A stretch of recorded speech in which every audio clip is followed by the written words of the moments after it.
Hello guys, bersama saya lagi dalam Alright Nopo Channel dan sekali lagi selamat petang dan terima kasih kepada penyokong-penyokong kuat Alright Nopo Channel.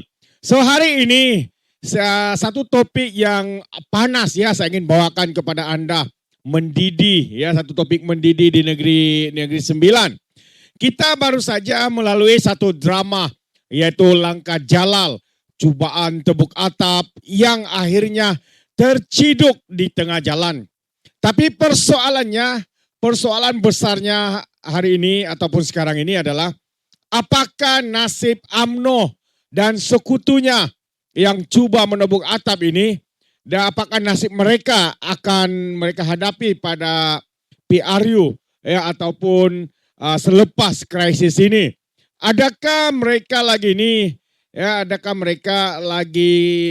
akan menjadi kuat atau menjadi lemah, atau rakyat negeri Sembilan sendiri yang akan mengajar mereka dalam pilihan raya yang akan datang, sahabat semua.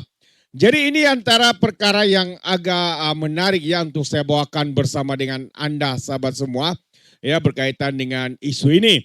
Jadi saya ingin membawakan Anda sebenarnya apa yang sedang berlaku dengan langkah Jalal ini ya menunjukkan sebenarnya kesombongan Jalaluddin Alias dan juga keretakan di dalam parti UMNO itu sendiri.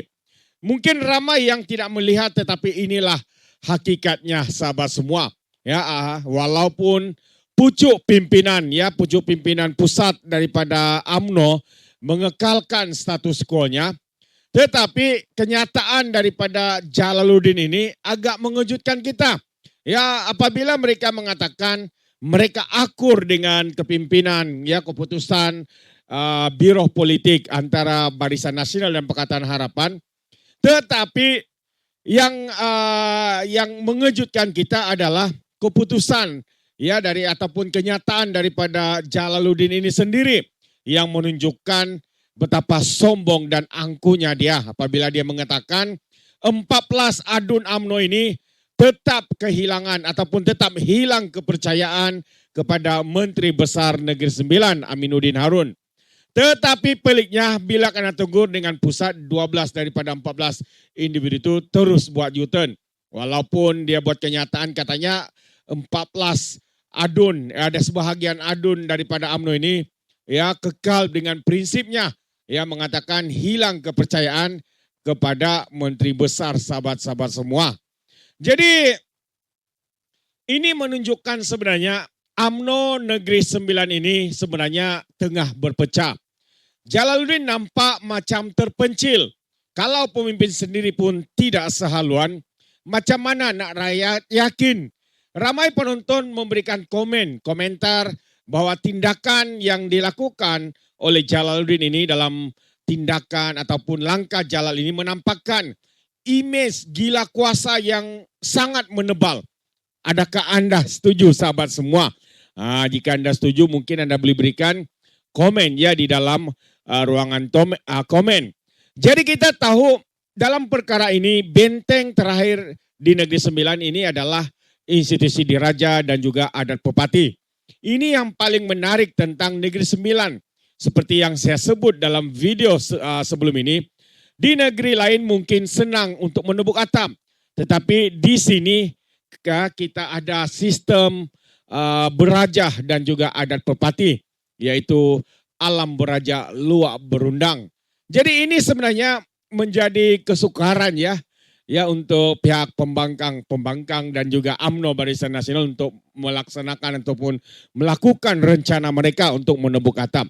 Jadi sekali lagi ini yang paling menarik Negeri Sembilan ya, berkaitan dengan institusi diraja dan juga adat pepati ini yang memungkinkan ataupun tidak memungkinkan perkara tebuk atap itu berlaku ya karena adanya sistem raja dan juga adat pepati.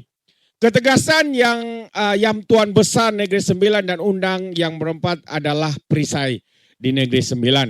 Jadi ahli politik jangan ingat ya boleh buat sesuka hati. Ya boleh buat sesuka hati untuk tukar kerajaan macam tukar baju. Di Negeri Sembilan, mandat rakyat dilindungi oleh kedaulatan adat. Bila langkah Jalal ini gagal, ia sebenarnya kemenangan besar untuk institusi diraja kita yang mahukan kestabilan, bukan drama politik yang tidak habis-habis. Jadi soalnya di sini, adakah rakyat akan menghukum? Jadi sekarang ini kita tengok ke depan. Dalam ruangan komen-komen video-video yang sebelum ini, ramai yang sudah mula bersuara.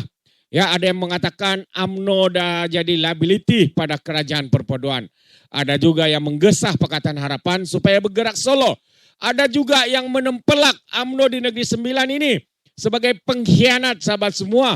Mengkhianat, tidak setia kawan, kembali kepada perangai lama dan sebagainya. Jadi kalau UMNO tak cuci imej gila kuasa ini, ya secepatnya mungkin tak mustahil penyokong tegar mereka pun akan lari, sama ada ke Pakatan Harapan, ya ataupun ke Perikatan Nasional sebagai tanda protes. PRU 16 nanti bakal menjadi pengadil sebenar. Adakah rakyat Negeri Sembilan akan memaafkan atau langkah Jalal ini adalah satu paku terakhir pada keranda UMNO di bumi beradat ini. Jadi sahabat semua, kalau Anda lihat di sebelah kanan ataupun di sebelah kiri Anda ini adalah komen-komen daripada warga maya, netizen dan juga rakyat Negeri Sembilan.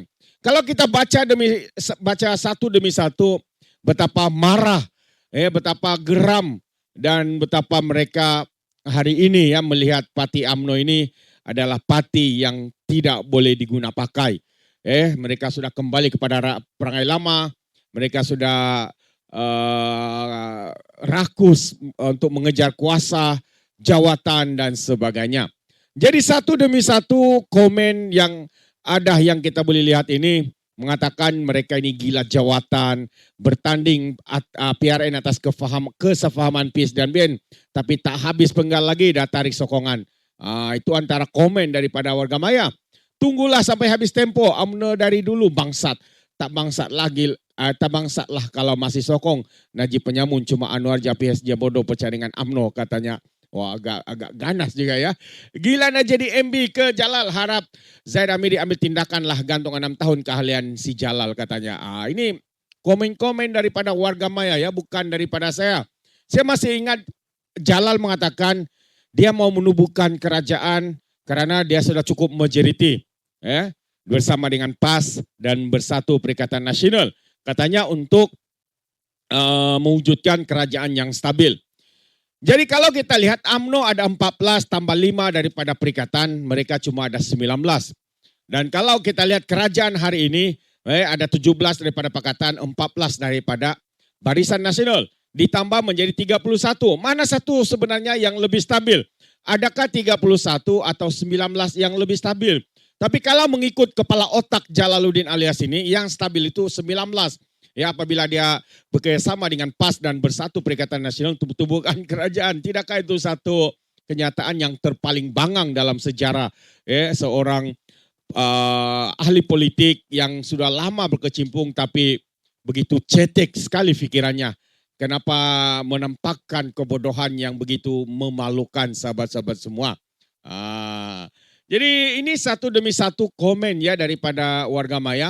Bukan daripada kita sendiri tapi daripada warga maya. Jadi berkaitan dengan isu ini sahabat semua, apa pendapat jujur Anda? Adakah UMNO Negeri Sembilan ini masih ada harapan untuk menang besar? Atau mereka sebenarnya sedang menampah maut dalam karier politik mereka sendiri? Jadi tulis komen Anda di bahagian ruangan komen macam biasa. Ya, berikan komen dengan cara berhemah ya kepada yang belum bergabung dengan Alright Noper Channel. Tekan butang like dan juga subscribe sekarang supaya Anda ya tidak ketinggalan dengan ulasan-ulasan yang pedas, yang panas seperti ini. Jadi sampai di sini saja kita berjumpa lagi dalam info dan update yang seterusnya. Sekian, bye-bye.